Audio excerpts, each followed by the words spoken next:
Salam, hər vaxtınız xeyir olsun. Bizim bugünkü mövzumuz təbii zonalarla bağlı olacaq. Biz təbii zonaları öyrənərkən ilk öncə təbii komponent və təbii kompleks anlayışları ilə tanış olmalıyıq. Deməli, təbii komponent nədir? Təbii komponent təbiətdə mövcud olan təbiətin təbii vasitələridir, belə deyək. Məsələn, biz bunlara aid eləyə bilərik nəyi? Aid eləyə bilərik su, aid eləyə bilərik iqlim, aid eləyə bilərik bitki, aid eləyə bilərik heyvanlar və s. Bunlar həmçinin relyef. Bunlar olacaq təbii komponentlər. Təbii komponentlər birləşərək əmələ gətirirlər təbii komplekslər.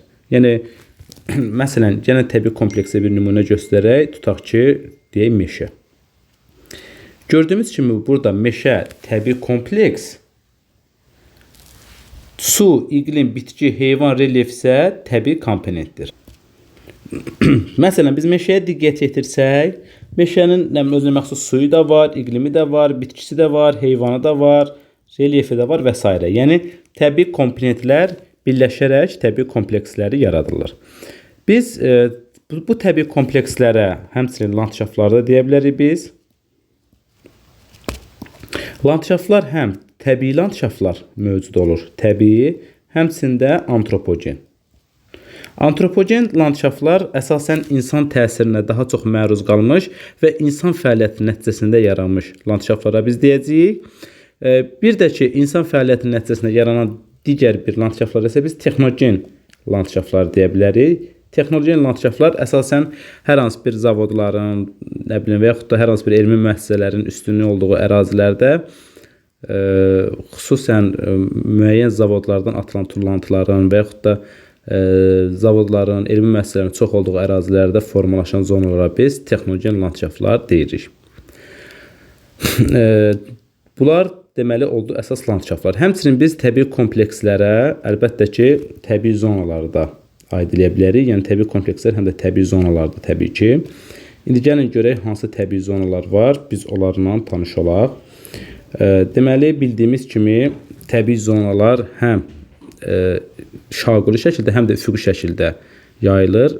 Üfüqi şəkildə ekvatordan qütblərə doğru, şaquli şəkildə isə dağın ətəyindən zirvəsinə doğru landşaftlar təbii ki, rütubət və temperaturdan asılı olaraq dəyişə bilər. Gəlin biz indi iqlim qurşaqları üzrə landşaftlara baxaq, yəni təbii zonalara baxaq. İlk öncə biz başlaya bilərik təbii zonalardan ekvatorial meşələr. Biz bildiyimiz kimi ekvatorial iqlim qurşağında rütubətli ekvatorial meşələr zonası yayılmışdır və bu zonanın torpaqlarına biz qırmızı, sarı, ferralit torpaqları aid edə bilərik. Bildiyimiz kimi bu ərazilər həddən artıq rütubətli ərazidir. Hardasa 2000-3000 millimetr yağıntı düşür bu ərazilərə. Havanın temperaturu il boyu yüksəkdir, 26-30 dərəcə arası. Rütubətlənmə əmsalı vahiddən böyükdür, buxarlama qabiliyyəti isə 1500 millimetrdir. Bu ərazilərdə rütubətlilik çox olduğu üçün burada təbii aləm də çox zəngindir, bitki və heyvanat aləmi çox zəngindir, yəni biokütlənin payı bu ərazilərdə çox böyükdür. Bildiyimiz kimi bu ərazilərdə qeyd etdiyimiz kimi xüsusən ekvatorial meşələr yayılmışdır və bu meşələrdə olan ağaclarda müəyyən bir hündürlüklərə malikdir. 4 mərtəbəyə bölünür bu meşələr. Birinci mərtəbə, yəni birinci yarus hündürlüyü ən çox olan meşələrdir ki, daha doğrusu ağaclardır ki, hündürlüyü təqribən 60 metrə çatır. İkinci yarus təqribən hündürlüyü 20-30 metrə çatan ağaclar zonasıdır. Üçüncü yarus hündürlüyü təqribən 10-20 metrə malik olan meşələr zonasıdır.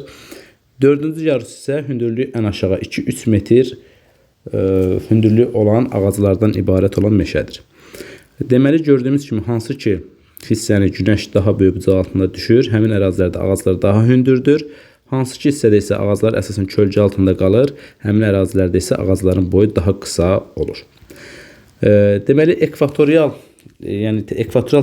həmişəyaşıl meşələrdə liana, seyba, əsas oranın bitkisi heve, yəni təbii kalçuq, kinə kimi belə deyək, bitkilər bu ərazilərdə mövcuddur. Yayıldığı ərazilərə isə biz təbii ki Amazon ovalığını, Kongo çayının hövzəsini Afrikada, Qvineya sahillərini, həmçinin Zond adaları nümunə göstərə bilərik. Biz buna xəritə üzərində daha dəqiq baxsaq, baxın görə bilərik ki, hansı ərazilərdə, baxın görürsünüz 13 rəqəmi ilə işarə olunan rütubətli ekvatorial meşələr. Baxın diqqət edək 13 rəqəminə. Bax görürsünüz Amazon hövzəsində, həmçinin Kongo hövzəsində, həmçinin Sumatra, Kalimantan, Yava, Malakkanın cənubu, Yeni Qvineya adasının bir hissəsi, Filippinin cənubu. Baxın bu ərazilərdə biz rütubətli ekvatorial meşələrə rast gələ bilərik və yadda saxlayaq ki, Cənubi Amerikanın ekvatorial meşələri selvas adlanacaqdır. Cənubi Amerika və Afrikada, yəni bu təbii zonu çox mənimsənilməyib, yəni bu ərazilər çox bataqlıq olduğu üçün insanlar burada yaşayış demək olar ki, yoxdur. Sadəcə olaraq yerli qəbilələr bu ərazilərdə yaşayır. Lakin Zond adalarında isə insanlar tərəfindən daha çox mənimsənilmişdir və bu ərazilərdə, xüsusən İndoneziyada əhali, yəni kifayət qədər əhali yaşayır. Yəni Cənub-Şərqi Asiyada olan ekvatorial meşələr daha çox mənimsənilmişdir. Keçək dəyişkən rütubətli meşələr, həmçinin musson meşələrinə. Demək, dəyişkən rütubətli meşələr və musson meşələri əsasən subekvatorial tropik iqlim qurşağında yayılmışdır. Həmçinin təbii ki, subtropik və mülayim iqlim qurşağında da biz musson meşələrinə rast gələ bilərik. Torpaqlarına biz qırmızı və sarı torpaqları aid edə bilərik. Əsas bitki örtüyünə bambuk, palma, banan, ekvalipt kimi bitkiləri nümunə göstərə bilərik. Yayıldığı iqlim qurşağı, təbii ki, hansı iqlim qurşağında yayılıb? Subekvatorial iqlimdə qeyd etdik, tropik iqlimdə. Yayıldığı ərazilər isə subekvatorial iqlimdə yerləşən ərazilərin əksəriyyətində Hindistan yarımadasında və s. bu kimi ərazilərdə yayılmışdır. İndi biz buna xəritə üzrə daha dəqiq baxsaq, görə bilərik ki, dəyişkən rütubətli meşələr, baxın görürük ki, 12 rəqəmi ilə ifadə olunub. Biz görə bilərik ki, Cənubi Amerikada subekvatorial iqlim qurşağı ərazisində, həmçinin Afrikada subekvatorial iqlim qurşağı ərazisində, əsasən ekvatorial meşələrlə savanalar arasında yerləşir bunlar. Bununla yanaşı görürsünüz, Avrasiya materikində hətta subtropik mülayimliklərə qədər qalxır. Hindistan yarımadasında biz görə bilərik, digər subekvatorial iqlim qurşaqlarında, həmçinin Avstraliyanın şərq hissəsində biz dəyişkən rütubətli meşələri görə bilərik. Bu meşələr əsasən yay aylarında rütubətli olur. Həmçinin tropikin rütubətli iqlim tipində də biz bu təbii zonaya rast gələ bilərik. Yəni bu ərazidə də yağıntılar əsasən mövsümi xarakter daşıyır. Yəni ilin müəyyən dövründə bu meşələr daha rütubətli, daha canlı olurlar. Bu ərazilərdə də demək yağıntıların miqdarı 1500-2500 mm arasında dəyişir. Qırmızı, sarı, qırmızı ferrari torpaqlar bu ərazilərdə geniş yayılmışdır. Savanna və seyrək meşələrə keçid etsək, savanna və seyrək meşələrin ən geniş yayıldığı iqlim qurşağı subekvatorial iqlim qurşağıdır. Həmçinin Avstraliya, Cənubi Amerika, Afrika kimi, yəni Cənub yarımkürəsində yerləşən materiklərdə tropik iqlim qurşağında, yəni tropikin rütubətli iqlim tipində də biz savanna və seyrək meşələrə rast gələ bilərik. Həmçinin Avrasiya və Şimali Amerika, daha doğrusu biz Şimali Amerika və Avstraliya materiklərində həmçinin subtropik iqlim qurşağında da savanna və seyrək meşələrə rast gələ bilərik. Bu təbii zonanın torpaqları qırmızı torpaqlardır və qeyd edək ki, savanna və seyrək meşələr əsasən subekvatorial iqlim qurşağında yerləşdiyi üçün bu ərazilərdə yayda ekvatorial hava kütlələri təsir etdiyi üçün yadda saxlayın ki, yay ayları isti və rütubətli olacaq. Qış ayları isə yadda saxlayaq ki, tropik hava kütlələrinin təsirində olduğu üçün isti və quru olacaqdır. Ona görə də savannalarda yay ayları əsasən təbiət canlanır. Lakin qış aylarında təbiət nisbətən canlanma azalır. Heyvanlar su tapmaq üçün digər ərazilərə, xüsusən ekvatorial iqlim qurşağının ətrafına miqrasiya edirlər ki, su tapıb, yəni qidalana, həm də sudan istifadə edə bilsinlər. Çünki qış aylarında bu ərazilər çox quruyur. Bu ərazilərin bitkilərinə biz baobab, akasiya, palma, papiros kimi bitkiləri aid edə bilərik. Yayıldığı əraziyə biz Afrikada Şərqi Afrika ərazisini, Somali yarımadasını, Efiopiya yaylası, Braziliya yaylası, Orinoco ovalığı, Gviana yaylası, Hindistan, Hint-Çin yarımadası, Zambezi çayının hövzəsi, Avstraliyanın şimalında Cape York və Arnhem yarımadalarını nümunə göstərə bilərik. Xəritə üzərində biz buna daha dəqiqliklə baxsaq, baxın, görə bilərik ki, savanna və seyrək meşələr, baxın, diqqətlə baxaq, deməli 11 rəqəmi ilə göstərilib, diqqət yetirsək, yayıldığı ərazilərə baxın, Çad hövzəsi, Afrikanın şərqində Somali yarımadası ərazisini əhatə etmişdir. Bununla yanaşı biz Afrikanın cənubunda, Şərqi Afrika yaylası, hətta Zambezi çayının hövzəsinə qədər olan ərazilərdə biz savanna və seyrək meşələrə rast gələ bilərik ki, və qeyd edeyim ki, Afrikanın 40%, Afrika ərazisinin 40% qədəri savanna və seyrək meşələrdir. Cənubi Amerika və Avstraliyanın isə 20% qədəri savanna və seyrək meşələrlə örtülüdür. Demək, bildiyimiz kimi bu ərazilər təbii, yəni heyvanlar, bitki örtüyü çox zəngin olan ərazidir. Yəni canlı aləmi çox zəngindir və insanların da antropogen təsirə də çox məruz qalmış ərazidir. Bu ərazilərdə heyvanların otarılması prosesi həyata keçirilir. Yəni insanlar tərəfindən də həddən artıq çox mənimsənilib, həmçinin bitkicilik, yəni əkinçilikdə də geniş formada istifadə edilir. Lakin özünün də təbii şəkildə heyvanlar aləmi, bitkilər, otlar zonası çox genişdir. Qeyd etdiyimiz kimi savanna və seyrək meşələr həmçinin Hindistan yarımadasında, Hint-Çin yarımadasında, Avstraliyanın şimalında, həmçinin Avstraliyada subtropik iqlimdə də biz bu təbii zonaya rast gələ bilərik.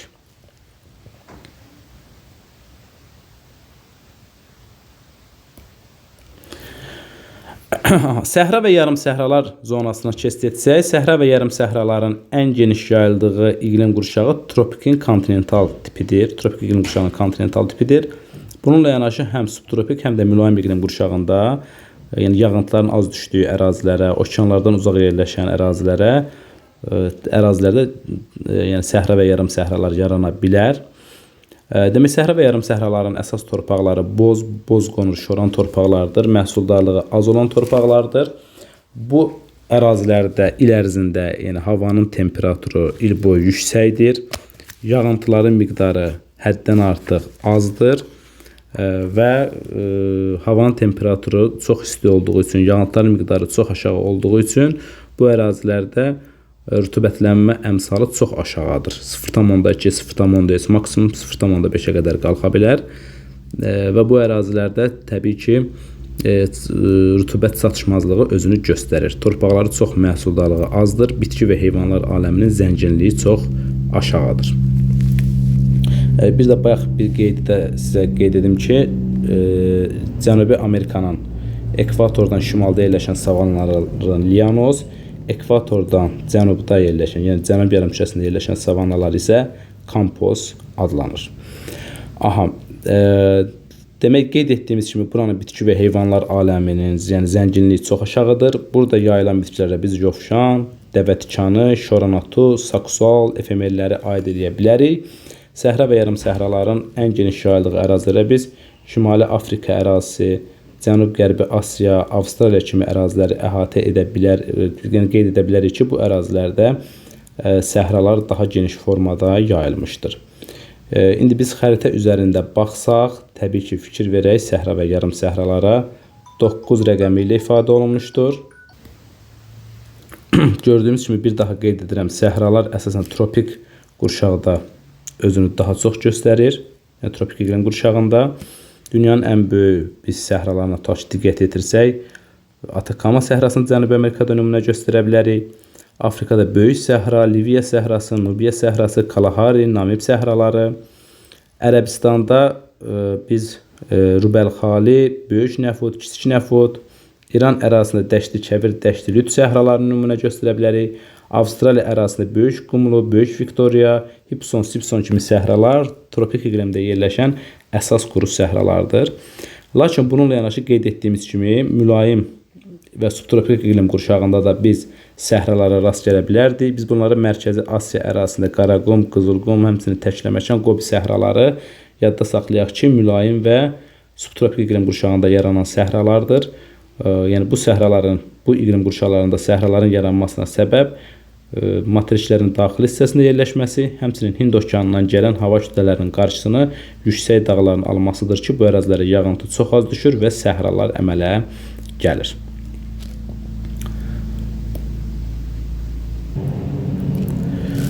Aha, daha sonra biz codyarpaqlı meşə və kolluqlardan danışsaq, codyarpaqlı meşə və kolluqlar subtropik iqlimin, xüsusən Aralıq dənizi iqlim tipində yayılmışdır.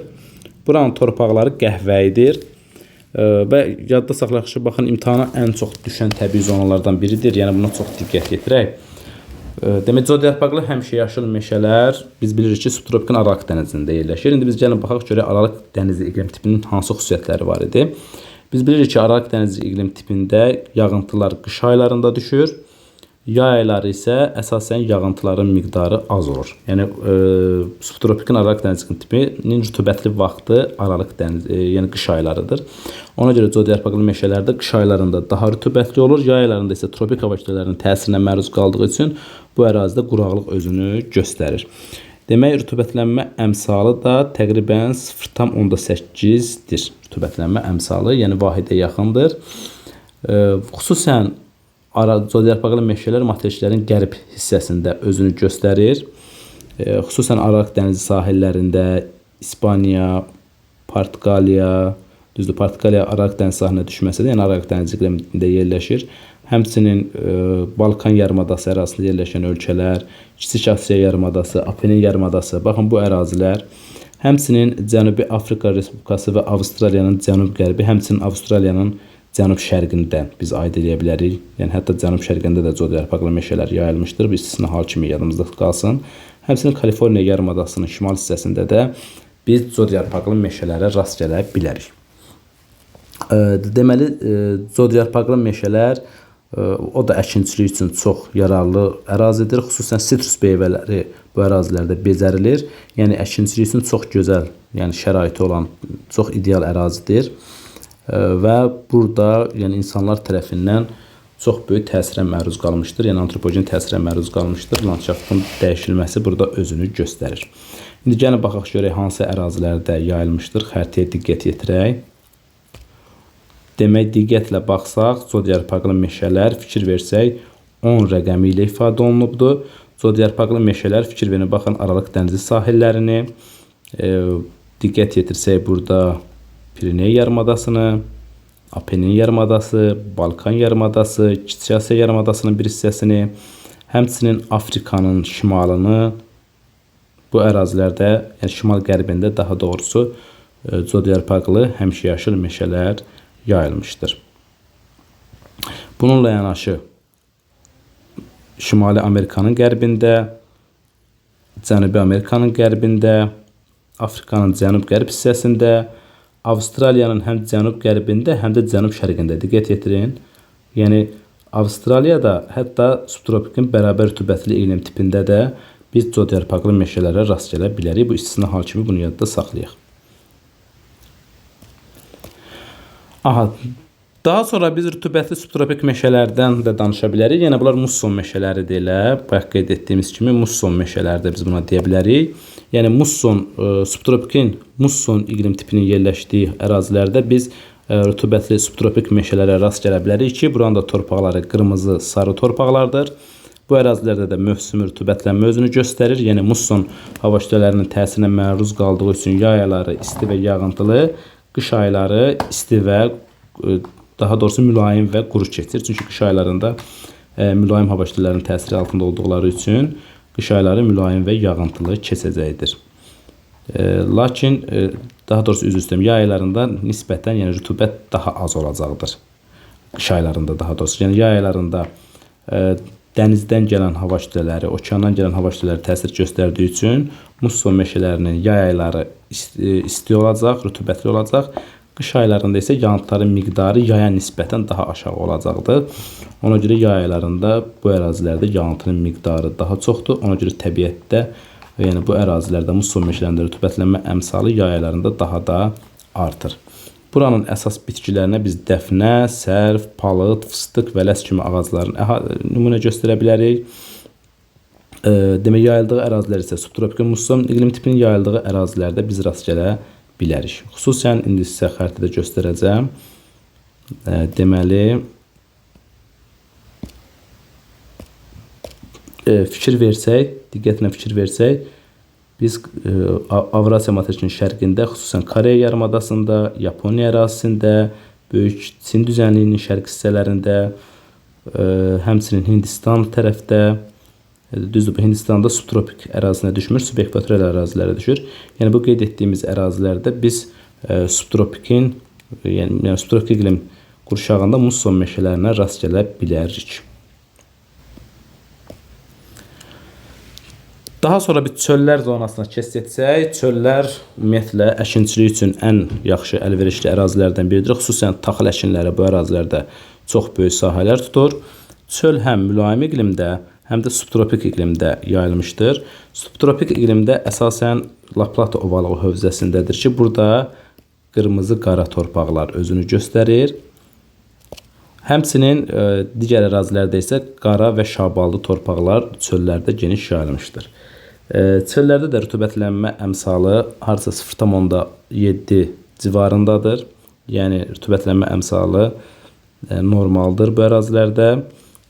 Demək, buranın bitkilərinə biz ağot, qırtız, taxılları nümunə göstərə bilərik. Ən çox yayıldığı ərazilərə biz Qazaxıstanı, Çini, Argentina, ABŞ və Rusiya kimi əraziləri əhatə edir. Baxın, gördüyünüz kimi 8 rəqəmi ilə göstərilib. Biz burada La Plata ovalığı ətrafında çöllərə rast gələ bilərik. Bunları biz pampa adlandıracağıq. Şimali Amerikada biz çöllərə diqqət yetirsək, meridional istiqamətdə yerləşir və biz bunları adlandıracağıq preri. Şərqi Avropa, Rusiya arasındakı çölləri isə biz adlandıracağıq steplər.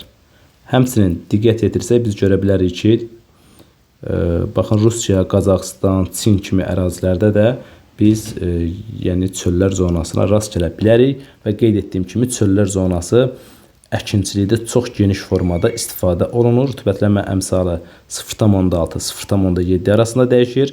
Yağıntıların miqdarı 400, buxarlama qabiliyyəti isə 600 mm-ə çatır.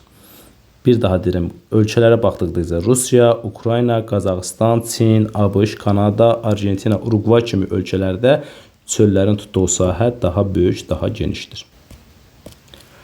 Həmçinin meşə çölləri də biz subtropik və mülayim iqlimdə rast gələ bilərik. Buranın da torpaqları qəhvəyi, həmçinin qara torpaqlardır. Taxıl bitkiləri, otlar buranın əsas bitki örtüyüdür. Yenə də bu çöllərlə demək olar ki, yayılma arealı eynidir. Rusiya, Ukrayna və ABŞ ərazisində meşə çöllər daha geniş formada yayılmışdır. İndi isə enliyarpaq meşələrə keçək. Enliyarpaq meşələr əsasən mülayim iqlimdə yayılmışdır. Xüsusən də mülayim iqlimin dəniz iqlim tipində daha geniş formada yayılmışdır. Torpaqları qonur və qəhvəyi torpaqlardır. Dəniz iqlim tipinin hakim olduğu ərazilərdə yayılan enliyarpaq meşələr demək olar ki, il boyu bərabər rütubətidir. Çünki bu ərazilərə il boyu yağıntılar eyni miqdarda düşür. Xüsusən Qərbi Avropa ərazisində bu təbii zona geniş yayılmışdır və bu ərazinin də torpaqları qeyd etdiyimiz kimi qonur və qəhvəyi olacaqdır. İnsanlar tərəfindən dəyişikliyə məruz qalmış ərazidir. Yəni, insanların bura təsiri çox böyük olmuşdur. Buranın əsas bitkilərinə biz palıd, fıstıq, vələt, cökə, ağcaqayın kimi ağacları nümunə göstərə bilərik. Ən geniş yayıldığı ərazilərə Qərbi Avropa, Böyük Britaniya, Almaniya, Danimarka, Niderland, Belçika kimi ərazilər aiddir. Mülayimin dənizi ilə yanaşı, həmçinin mülayimin kontinental iqlim tipində də, yəni biz buna rast gələ bilərik, amma ən çox mülayimin dəniz iqlim tipində daha geniş formada yayılmışdır. Baxın, 6 rəqəmi ilə göstərilib, diqqət yetirək, görürsünüz, Orta Avropa ərazisində, xüsusən İrlandiya, Böyük Britaniya adası, Almaniya, Fransa, Belçika, Niderland kimi ölkələrin ərazini əhatə edir. Həmçinin, baxın, Şimali Amerikanın biz qərb hissəsində, həmçinin göllər ətrafı ərazilərdə enliyarpaq meşələrə rast gələ bilərik və qeyd etdiyim kimi antropogen təsirlərə məruz qalmış ərazi hesab edilir. Bir də ki, təbii ki, Yeni Zelandiya, həmçinin Tasmaniyanın müəyyən bir hissələrində də biz bu meşələrə rast gələ bilərik. Cənubi Amerikanın qərbində də yayılmışdır və nəzərinizə çatdırım ki, Cənubi Amerikada, yəni cənub hissəsi mülayim iqlimə düşür və burada meşələr əvəzinə Patagoniya yaylasında daha çox yarım səhra landşaftı formalaşır. Bunun da səbəbi buradan soyuq Falkland cəryanının keçməsidir. Soyuq cəryan okeanın buxarlanmaya imkan vermir və nəticədə bu ərazilərə yağıntı daha az düşür və meşələr əvəzinə yarım səhralar zonası yaranır. Yəni çöllər, meşələr əslində burada yaranmalı idi, lakin yarım səhralar formalaşır. Qarışıq meşələrdə, mülayim iqlimdə əsasən enliyarpaqlı meşələrlə enliyarpaqlı meşələrin arasında yayılmışdır. Bu ərazinin torpaqlarına biz çimli podzol torpaqları nümunə göstərə bilərik. Əsas ağaclarına küknar, şam, ağcaqayın, palıd. Yəni burada qarışıqdır. Adından da göründüyü kimi, yəni burada həm iynə ağaclı, yəni iynəyarpaqlı, həm də enliyarpaqlı, yəni ağaclara rast gələ bilərik ki, yəni adından da məlum olduğu kimi qarışıq meşələrdir. Əsas yayıldığı ərazilərə Şərqi Avropa düzənliyi, Polşa və Baltikyanı ölkələrdə əsas geniş formada yayılmışdır. Xəritədə diqqət yetirsək, böyük göllərin ətrafında, həmçinin Avrasiyada mülayim kontinental iqlim tipində biz görə bilərik ki, bu təbii zonaya daha geniş formada rast gəlinir. Daha sonra biz tayqa meşələrinə keçid etsək, yəni iynəyarpaqlı meşələr. İynəyarpaqlı meşələr demək yayılır mülayim iqlimdə, buranın torpaqları podzol torpaqlardır. Demək bu ərazilərdə yəni ağac, yəni meşələri çox geniş formada yayılmışdır. Bu ərazilər nisbətən daha soyuq ərazilər, yəni mülayimin daha soyuq əraziləri olduğu üçün, daha kontinental əraziləri olduğu üçün burada rütubətlənmə əmsalı vahiddən əsasən böyük olur. Yağıntıların miqdarı düzdür, çox olmasa da buxarlanma qabiliyyəti çox aşağı olduğu üçün bu ərazilərdə yəni rütubətlənmə əmsalı vahiddən böyükdür. Bəzi əraziləri həmçinin bataqlıqlaşmaya məruz qalmışdır. Deməli, əsas ağaclarına biz şam, küknar, toz ağacı kimi ağacları aid edə bilərik. Yerləşdiyi ölkələr isə Rusiya, Skandinaviya yarımadasında Finlandiya, İsveç, Norveç, həmçinin Kanada, müəyyən qədər ABŞ ərazisində də biz tayqa meşələrinə rast gələ bilərik. Baxın, gördüyümüz kimi 4 rəqəminin ifadə olunub. Rusiyanın çox geniş bir ərazisini əhatə edir. Həmçinin Skandinaviya yarımadası, həmçinin Kanada və müəyyən qədər ABŞ ərazisində də biz təbii ki, enliyarpaqlı meşələr zonasına rast gələ bilərik. Daha sonra biz tundra və meşə tundra təbii zonasına keçid etsək, biz bilirik ki, bu subaktak iqlim qurşağında yayılmışdır. Torpaqlarına tundra qleyli və çimli podzol torpaqları aid edə bilərik. Və bu ərazinin əsas bitki örtüyünə mamır, şibiyə, toz ağacı, kolluqları aid edə bilərik. Bu ərazi bilirik ki, yay aylarında mülayim, qış aylarında isə arktik hava kütlələrinin təsirinə məruz qalır. Çünki subarktikdədir. Ona görə bu aylarında, yay aylarında hava mülayim və yağıntılı keçdiyinə görə yay aylarında bu ərazilərdə yəni nisbətən donuşluqdan azad olur. Lakin qış aylarında arktik hava kütlələrinin təsirinə məruz qaldığı üçün ərazidə əsasən donmalar özünü göstərir. Ərazi həm donuşluq zonu olduğu üçün, həm buxarlanma qabiliyyəti aşağı olduğu üçün bu ərazilərdə də bataqlıqlar geniş formada yayılmışdır. Ən geniş yayıldığı ərazilər Şimali Amerika və Avrasiyanın subarktik iqlim qurşağının mövcud olduğu ərazilərdədir. Baxın, diqqət yetirək, Avrasiya materikində, həmçinin Şimali Amerika materikinin əsasən şimal hissələrində biz bu təbii zonalara rast gələ bilərik. Və buz səhraları əsasən arktik və antraktik, yəni həm şimalda arktik iqlim qurşağında, cənubda isə antraktik iqlim qurşağında yayılmışdır. Torpaqları ibtidai torpaqlardır. Bitki və heyvanat aləmi çox məhduddur. Şimalda heyvanlardan ağayı, cənubda isə əsasən pinqvinlər yaşayır. Yayıldığı ərazilər Arktika, Antarktida, həmçinin Qrenlandiya ərazisində rast gələ bilərik. Gördüyümüz kimi biz buz səhralarına Şimali Amerikanın şimal hissəsində, Qrenlandiya adası, həmçinin Kanada Arktika arxipelagında, Avrasiyanın, yəni Asiya və Avropanın adalarında, Şimal Buz Okeanında yerləşən adalarında, həmçinin Taymır yarımadasının şimalı, Çukotun şimalı, bu kimi ərazilərdə, cənubda isə Antarktida ərazisində biz buz səhralarına rast gələ bilərik.